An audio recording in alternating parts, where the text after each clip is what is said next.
Assalamualaikum dan salam sejahtera semua.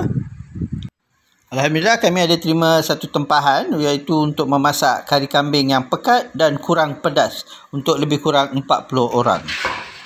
InsyaAllah kami akan kongsikan bagaimana cara untuk memasak kari kambing yang pekat tetapi mudah tanpa banyak bahan.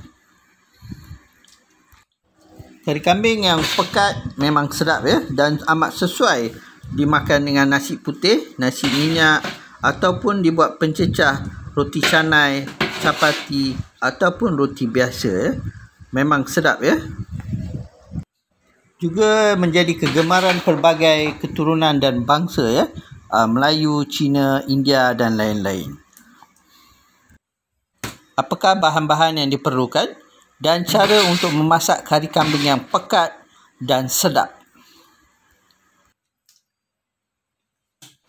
Jadi untuk mengetahui apakah bahan-bahan yang diperlukan dan cara untuk memasak kari kambing yang pekat dan sedap serta tanpa banyak bahan, jangan lupa guys untuk menonton video ini hingga ke akhir untuk mengetahui bahan-bahannya dan caranya.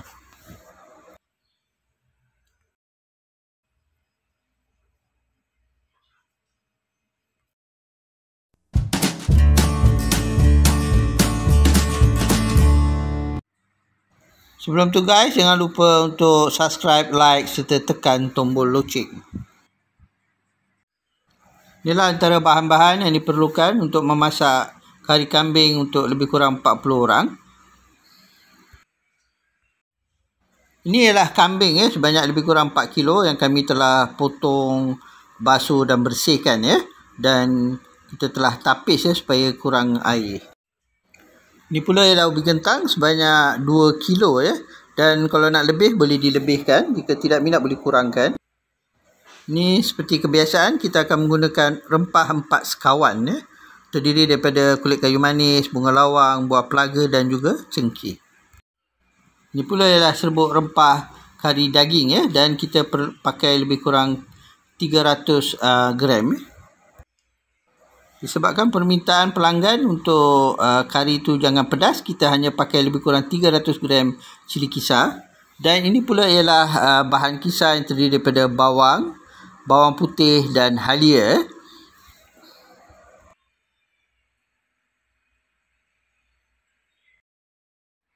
Kita juga memerlukan santan iaitu daripada 2 biji kelapa dan kita perah santan pekat Kita tidak menggunakan santan cair.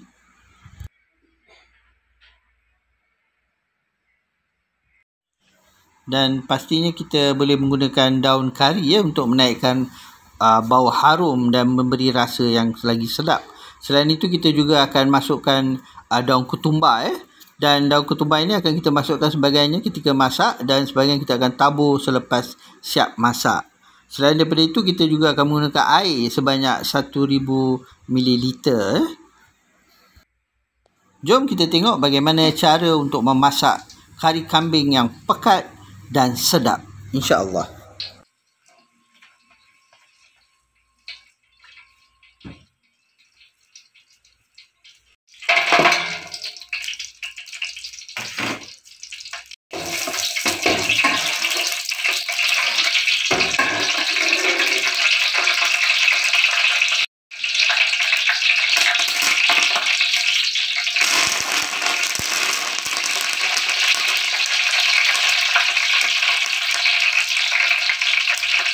Letak ni.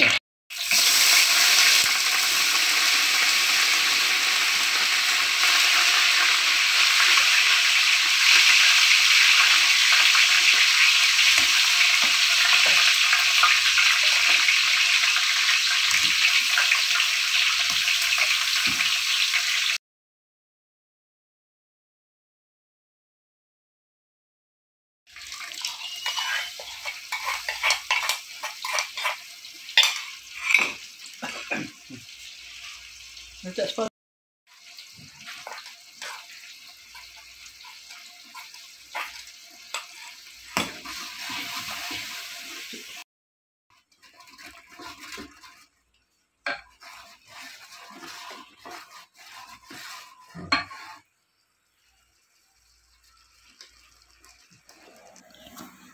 Setelah semua bahan-bahan kisar kita masukkan, yang terdiri daripada bawang kisar, cili kisar dan juga rempah, serbuk rempah tadi, kita perlu tumis bahan-bahan ini sehingga pecah minyak, sehingga betul-betul masak, dan kemudian barulah kita boleh masukkan daging kambing kita,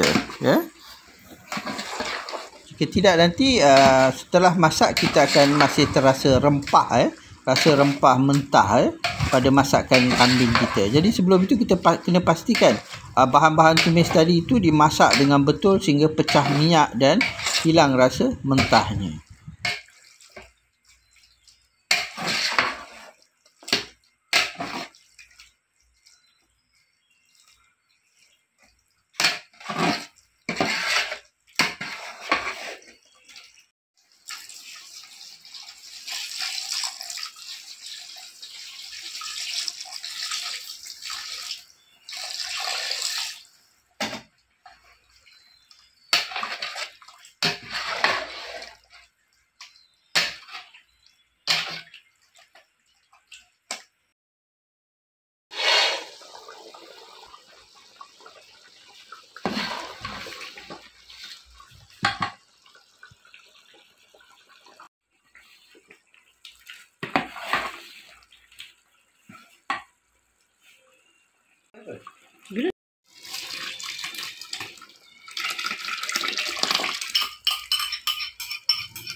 Boleh kita lihat bagaimana kuah kari kambing kita telah mula memekat, dan kita perlu tunggu daging hingga lebih kurang 90% atau 80% masak.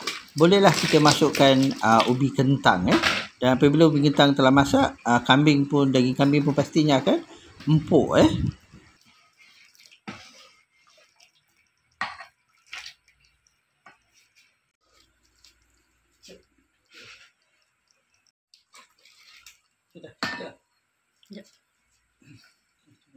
Boleh tambah air ke?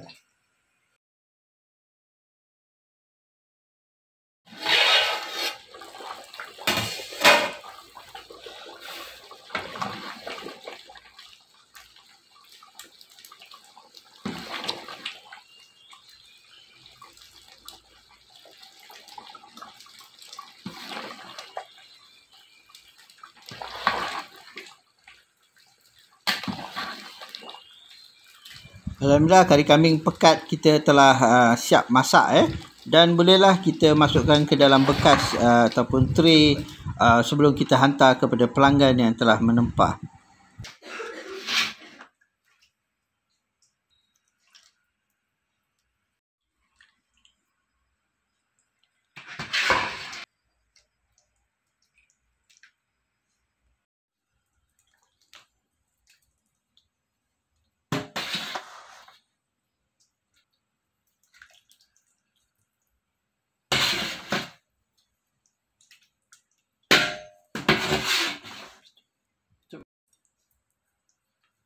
Jangan lupa guys untuk mencuba resipi ini, dan pastinya anda akan puas hati dengan hasilnya. Moga perkongsian kali ini memberi manfaat buat yang telah menonton. Terima kasih kerana sudi menonton perkongsian ini, dan insya-Allah kita akan bertemu di dalam perkongsian yang lain di masa akan datang. Assalamualaikum dan terima kasih.